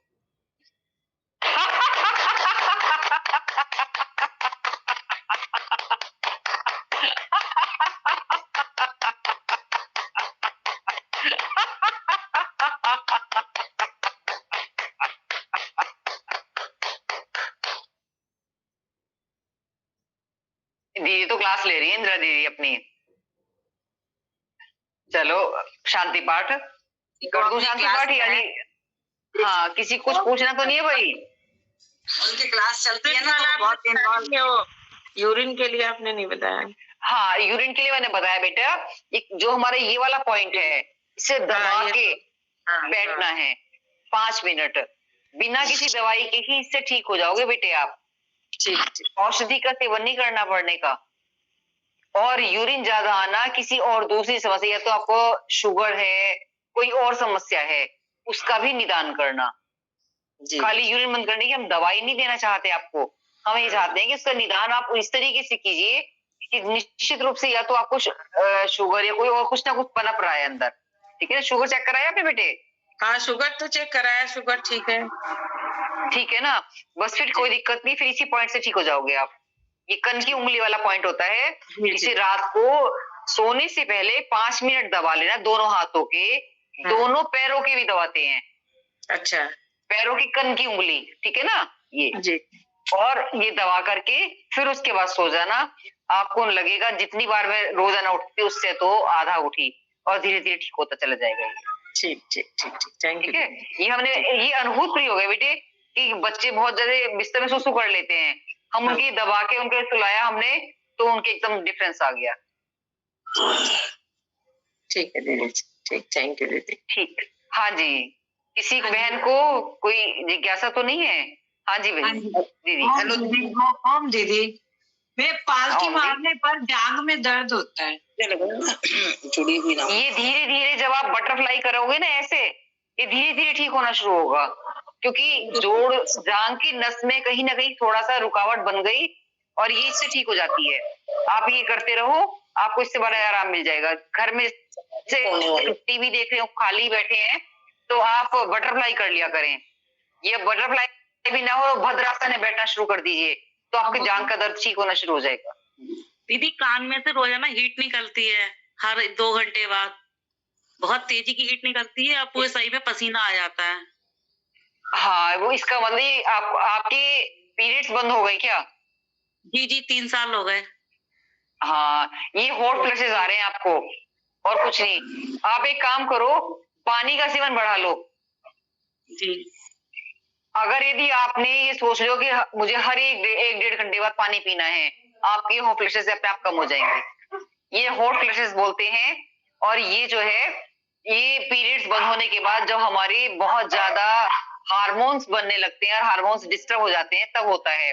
इसके लिए जैसे मैंने बताया था शतावर चूर्ण का भी सेवन आप कर सकते हैं। जी थैंक यू। और वैसे पानी बहुत ज्यादा मात्रा में पीजिए। सादा पानी के संग नहीं, गुनगुने पानी से ले लो। जी कोई दिक्कत नहीं। जी धन्यवाद। दीदी जैसे नींद लेट आती है आम समस्या में नींद देर से आती है, उन लोगों को क्या लेना चाहिए? मैं आपको बताऊं, देखो आपको एक तो सोने से 1 घंटा पहले तो मोबाइल बंद कर देना चाहिए। हम अपनी लाइफ स्टाइल में ठीक करें थोड़ा सा, ठीक है। इसके अलावा रोजाना नाभि में तेल लगाना शुरू कर दो और दोनों पैरों के तलवों में मालिश कर लो हल्की सी तेल की। दिन में अगर सोते हैं 12 बजे से पहले सो, 12 बजे के बाद ना सो। नाश्ता करने के बाद थोड़ा सा रेस्ट कर लो, नाश्ता कर लिया थोड़ी देर सो जाओ, आपको लग रहा है नींद पूरी नहीं हुई। लेकिन अगर आप 2-3 बजे के बाद सोओगे तो रात को लेट नींद आएगी ही आएगी, क्योंकि हमारी बॉडी जो है तब तक उतनी थकती नहीं है जितनी की थकनी चाहिए। तो 12 बजे से पहले तो आपको सो सकते हो, 12 बजे के बाद ना सो दोबारा दिन में। और पैरों पे तलवों में तेल की मालिश करो, नाभि में तेल लगाओ, और अगर यदि कर सको तो नाक में भी गाय का घी या बादाम का तेल डालिए, नींद बहुत फर्स्ट क्लास आएगी। आपको कहोगे भाई तो लेटते नींद आ जाती है। दूसरे, बिस्तर पर लेटने के बाद जब सोचना कि मुझे सोना है, वो तो कर दो बंद मोबाइल, 10 श्लोक सिर्फ भगवत गीता के पढ़ने शुरू कर दो। मतलब आप यूं कहोगे कि मेरी दीदी ने क्या बात बता दी, भगवत गीता के 10 श्लोक पढ़ के सोओगे तो आप कहोगे गजब की नींद आई है। मतलब मैं पिछले कई साल से ऐसा करती रही और मुझे बहुत बढ़िया नींद आती थी। मैं सिर्फ चाहे 10 पढ़ लो, किसी दिन मैं पूरा एक अध्याय पढ़ लेती थी। तो इससे क्या है कि एक तो अच्छे विचार रहते हैं, पॉजिटिविटी रहती है। दूसरे, हमें कुछ पढ़ने की आदत पड़ जाती है, पढ़ने से हमारी आंखें थकती हैं। मोबाइल से नहीं होगी, मोबाइल की लाइट पड़ती है वो हमारे दिमाग को डिस्टर्ब कर देती है, और इसके साथ में तरह तरह के विचार पढ़ते हैं, देखते हैं, तो हमारे वैचारिक जो है ना वो डिस्टर्बेंस होता जरूर है। इसलिए मोबाइल छोड़ देना चाहिए उस समय में। पहले आप भगवत गीता के 10 श्लोक का पाठ कर लें और फिर उसके बाद सो। जैसे मैंने बताया, पैरों के तलवों की मालिश करो, नाभि में हल्का सा तेल लगाओ और नाक में तेल लगाओ, आपको बहुत बढ़िया नींद आएगी, बहुत अच्छा दिन बीतेगा अगले दिन भी। हाँ जी, ओम दीदी, हाँ जी। अगर किसी को बहुत ज्यादा नींद आती है, बैठे बैठे सो जाते हैं, तो उनका क्या? कुर्सी पे बैठे? इसका मतलब ये है, हाँ, कुर्सी बैठे बैठे सो जाते हैं, इसका मतलब ये है कि उनके अंदर है, हर जगह सो जाते हैं, है ना? हाँ, क्योंकि उनको जो है उतनी जीवंत शक्ति नहीं मिल पाती जितनी की मिलनी चाहिए। उनको अनुलोम विलोम प्राणायाम का अभ्यास कराइए आप, तब वो मिलेगी, तभी चेतनता आएगी, और कोई इसका इलाज नहीं है। सिर्फ अनुलोम विलोम प्राणायाम से ही ठीक हो सकते हैं वो, अदरवाइज वो मैंने ऐसे बहुत देखे हैं भाई बहन कि बैठते वहीं सो जाते हैं, खड़े मतलब बस। हाँ, पब्लिक प्लेस में भी, जैसे गार्डन में बैठे हैं बेंच पे, वहीं पे सो जाएंगे। हाँ हाँ, वो उसके लिए इसका मतलब उन्हें जीवनी शक्ति जो ना, जो जितनी प्रॉपर ऑक्सीजन है उतनी मिल नहीं पाती, तो उनका मस्तिष्क थक जाता है, मस्तिष्क से सूचना नहीं पहुंच पाती ढंग से, तो मस्तिष्क उनका सक्रिय नहीं होता ज्यादा। भ्रामरी प्राणायाम या अनुलोम विलोम प्राणायाम उनके मस्तिष्क को सक्रिय भी करेंगे। हम कहते हैं नींद भी लाएंगे, लेकिन नींद लाने के साथ साथ वो सक्रिय भी करते हैं मस्तिष्क को, तो ब्रेन को रिलैक्स से, उनके ब्रेन तक ऑक्सीजन नहीं प्रॉपर पहुंचती, तो इसलिए बहुत जल्दी सो जाते हैं, एकदम थक जाते हैं बहुत जल्दी। हाँ जी, पसलियों में अगर चोट लग गई है किसी को, अगर पसलियों में चोट लग गई है, और क्या होता है, होम्योपैथिक दवा लेते हैं दर्द बंद हो जाता है, लेकिन जैसे कुछ भी एक्सरसाइज करी है, ऐसा स्ट्रेन पड़ा तो वो दर्द दोबारा होने लगता है। तो इसके लिए कुछ देसी चीज जिससे वो चीज मजबूत हो जाए, अगर मसल वहां डैमेज है, कार्टिलेज डैमेज है, तो वो रिपेयर हो जाए। सिर्फ दूध में हल्दी दो उन्हें और कुछ नहीं अभी, और शिलाजीत दे सकते हैं थोड़ी सी। हाई बीपी रहता है, हाई बीपी तो शिलाजीत नहीं देनी, और हल्दी की मात्रा भी 1/4 चम्मच करनी है बस। अच्छा जी। ओम दीदी, कई बार खांसते हुए और छींकते हुए ना यूरिन लीकेज हो जाता है, उसके लिए क्या करना चाहिए? लगातार मूल बंद लगाने की आदत डाल लो, जो हम सिखा रहे हैं ना मूल, इससे क्या है, वो मसल्स आपकी कमजोर पड़ रही है वहां की। दरअसल क्या है, यूरिन की नली जो है जहां से उसका जो है मुंह होता है आगे का, वो अपने आप बंद हो जाता है, ठीक है। और जैसे वो ढीला पड़ गया और जैसे छींक लगाई एकदम वो खुल के अपने आप खुल के यूरिन निकल जाता है, ठीक है। और इसको टाइट करने के लिए सिर्फ एक ही क्रिया है, वो मूलबंध। दिन में चलते फिरते भी मूलबंध लगाना शुरू कर दो, एकदम आराम हो जाएगा। मतलब आप खड़े हो, खाना बना रहे हो, तब मूलबंध लगा लो। मतलब वो मूलबंध क्या है, मतलब अपनी एनएस भाग को ऊपर की ओर करना है आपको बार बार, ठीक है ना, कि बार बार एनएस भाग को ऊपर की ओर करते रहो, छोड़ते रहो, ऊपर करा ढीला छोड़ दिया, करिया ढीला छोड़ दिया, उसके अंदर टाइटनेस आ जाएगी अपने आप ही आपकी यूरिन की इसमें जो नस है। जी जी पूछना है, हाँ बताओ, पूछो। आपने ये आसन कराए थे तो मेरा छूट गया था थोड़ा। कट्टी चालन आसन के बाद छठा आसन कौन सा कराया था आज? हाँ गर्भवती महिलाओं के लिए मैंने, मेरे ख्याल से तो कटी चालन के बाद फिर मार्जारी आसन कराया था। मार्जारी आसन से पहले? हाँ मार्जारी आसन देखा था आपने? वो देखा था, मेरे जो नेटवर्क की वजह से लिंक कट जाता है। बीच में भद्रासन सिखाया था, भद्रासन देखा था? रुद्रासन वो देखे, हाँ भद्रासन देखा था। और अनुज एक मिनट अनुज जी, आपका नाम क्या है? आपका नाम मार्जारी। मेरा नाम सुधा मौर्य है। अच्छा ठीक। दीदी भद्रासन और बालासन कराया था। हाँ बालासन कराया था बेटे से पहले। बालासन, भद्रासन, बालासन। बालासन में लेटने का किसी भी दिन आपको बता देगा, कोई और भी बता देगा कि लेटना है, और जिस करवट जो से पैर मोड़ना है वो वाला हाथ मोड़ना है, उसी करवट गर्दन रखनी है। नेट पे भी देख सकते हो आप इस आसन को, बालासन लिख लो आप। हाँ जी ठीक है। अब बहुत टाइम हो गया है, 7:24 हो गए हैं। बहुत टाइम हो रहा है, 7:22 हम अपनी क्लास का और ये तो ऐसे क्वेश्चन है जिनका कि आप 2 घंटे भी अगर बैठे तो समाधान नहीं हो सकता। और ये प्रतिदिन कुछ ना कुछ जो भी बहनें आती हैं आप उनसे पूछ के इनका निदान कर सकते हैं। बताती है सारी बहनें आसन से पहले सब बताती है, पर हमने ध्यान नहीं देते और अपनाते नहीं। मेन बात सारी है, कोई ऐसी समस्या नहीं है जिसे हम नहीं सॉल्व कर पाए, पर हमारा ये है कि हम लोग उसे जो सुना है उसे अपने जीवन में उतारे, है ना। इससे तो बहुत बहुत धन्यवाद। हम शांति पाठ करेंगे। शांति पाठ कर दो दीदी। शांति पाठ कर। ओम द्योः शांति, अंतरिक्ष शांति, पृथ्वी शांति, रापः शांति, औषधय शांति, विश्वे देवा शांति, ब्रह्म शांति, सर्वं शांति, शांतिरेव शांति, सामा शांतिरेति। ओम शांति शांति शांति।